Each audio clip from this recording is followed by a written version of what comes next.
This is I just want to make a blog. It's about the issue of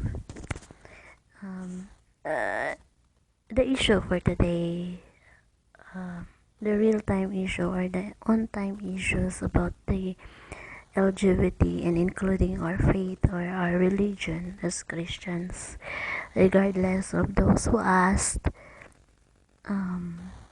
bakit ganun ang bakit ganun idadama yung Christianity when it comes sa pagpili kung anong gender. I don't want to, hindi talaga sana dapat akong gagawa ng video blog. Kaya lang, my heart says, gumawa ka. For me kasi, we have no rights to condemn other people because tao lang din kasi tayo. But we have the right to correct people. Kaya yun, may point naman si Manny Pacquiao on the issues of what he says about the LGBT community. But yung mali lang niya is a wrong pick of words. But he don't need to apologize because he stands his faith. And sabi nga, you are not the followers of Christ that unless people will not hate you because of your faith.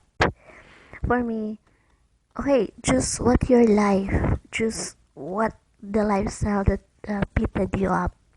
But the end of the days, you are the one who is accountable of what the life you choose under the sun. Okay? Hindi ako galit sa mga bakla or hindi ako galit sa mga tomboys, sa mga lesbian or sa transgender. But I do disagree same-sex marriage. But for me, it's up to you. It's your lifestyle, it's your life. I respect and I don't need to condemn you as what your life that you choose. That's it. Thank you.